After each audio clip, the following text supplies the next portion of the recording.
Hi, I wanted to share two practices that you've already seen, but I'm going to add a little layer of kind of wisdom to these practices that really help to support your body's natural detoxification pathways. Now, let me back up just for a quick second. A lot of times I work with women who are experiencing belly bloat and constipation or even diarrhea. So just kind of abnormalities in the digestive system.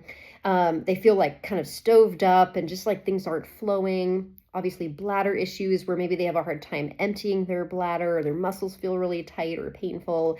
Um, Brain fog, joint pain, the list goes on. And obviously, these symptoms can be a result of a myriad of things. But one thing I know to be true after working with women for, oh my gosh, 17 plus years in very kind of like deep and vulnerable ways, it's that our bodies as women and all humans, if you're not a woman listening to this, you count too. But our bodies as humans actually have these innate detoxification organs available to work for us, but a lot of times they get kind of stoved up. They get kind of stodgy. We live in a modern day time where any given day there's extra gunky gunk in our air, our food, in our water, in the dirt, geez, in our clothing, like it's everywhere. So I don't want to elicit any like fear around like, oh my God, how do I avoid, being fully, immersed in toxins? But we don't live in a sterile world. We never have, we never will, but your body has this capacity to be able to kind of flush the system, so to speak. So, and we have to be pretty devoted to this process, essentially. And in the detoxification space out there on the internet, you name it, with social media influencers, there's a lot of pretty extreme practices being recommended, like extreme breath work or extreme sauna or extreme cold plunge. So basically extreme temperatures, extreme workouts, and extreme fasting, like extreme and intense, the list goes on. But ultimately sometimes this can actually do more harm than good for our bodies. And so there's this element around being really basic and nurturing to some of these organs that are truly there to really support your overall vitality, your life force, your well-being through the lens of, shifting and taking out what's no longer there to serve your body, right? Whether it's like an external toxin that we've breathed in or eaten or, whatever, been exposed to, or an internal body process, just kind of a byproduct of your body being a body. Your body constantly has to slough off things that have come from like the metabolic process. So this is equivalent to like opening up the doors and windows. Okay. So think about if you're cooking and you're like burning meat on the stove and the whole kitchen is filling with like smoke and like stench. The fire alarm is going off. People in your family are like opening the door and fanning it. You're like running to the window and opening the window and taking the kitchen towel and like fanning the icky air out. It's kind of like that. We're just opening up the doors and windows, right? Opening up the channels of your body that are designed to flush and flow and relieve some of these body systems so that you can eliminate the gunky gunk, okay? Through like bowel movements and through urination and yes, sweating and breathing, many things. So first of all, breathing. I told you you're going to be seeing some of the same things, but deep, slow breathing. That's the first practice. So you can go back and watch the chambered breath video if you want. And I'm kind of demonstrating a chambered breath in sitting, but I'm going to show you in lying down.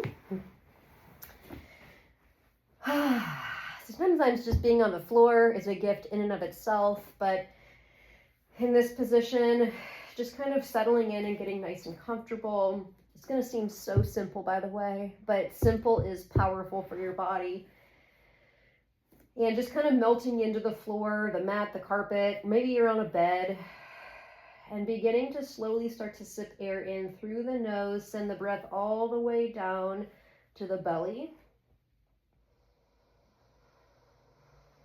And then almost imagining like there's a little balloon between your belly button and your spine, and you're just inhaling and filling that balloon, exhaling, deflating that balloon. Inhale, inflate that little balloon. Exhale, slowly exhale through pursed lips.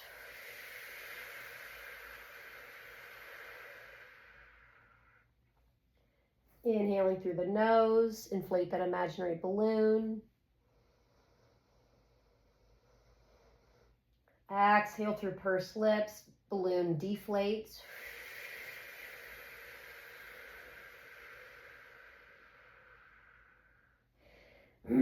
So your breath is going to flow at different paces depending on, so you're already getting things moving. Being on the floor gets stuff moving. I'm going to tell you what, speaking of getting the gunky gunk to flow,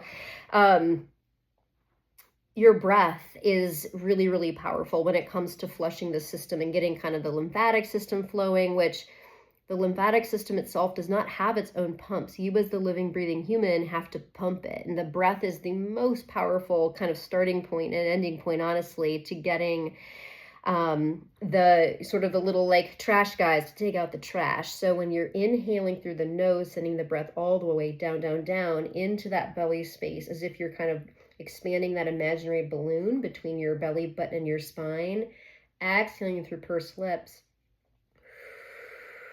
you're just kind of slowing that air down just a little bit. And sometimes just 2 or 3 breaths is all you need. Other times, daily check-ins. How's my breath? Is it short, shallow, and kind of up in the chest, or am I breathing out of my mouth? That's really hard for your body to take out the trash. So kind of deeper, slower breathing gives all of those organs a chance to work their magic. Okay, so the second little practice is gentle rotation. Anytime I can offer gentle rotation practices into the women I work with, their movement practices, their movement plan, their kind of body support plans, I do it. Now, I know rotation can be a little challenging for some bodies, but here's a simple lower trunk rotation, or as we think of as like the knee windshield wipers. I have another video on this as well. But this is where your hips, so basically like below your ribs and below, okay? So hips, your tummy, your pelvis, they're gonna be moving and grooving. So back in this lying down position with your knees bent, feet flat. And again, after you've taken those nice, slow, deep, nourishing breaths, your feet are a little bit wider than hip distance. And then you can just gently allow your knees to fall to one side. And then back up and over. Again, this is a really nice opportunity for that lymphatic system to start to pump and kind of take the trash out, so to speak. Your top leg probably won't touch the floor. I know you can't really see it in this video. Your bottom leg probably will venture towards the floor. Your arms can be out, they can be up overhead.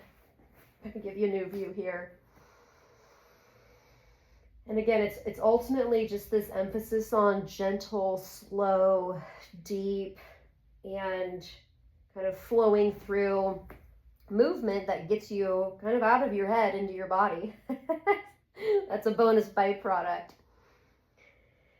And it doesn't have to be for an hour straight, but sometimes just several little knee windshield wipers from side to side can allow your digestive organs, your liver, your pancreas, bowel, bladder, all of these organs start to kind of flush and flow.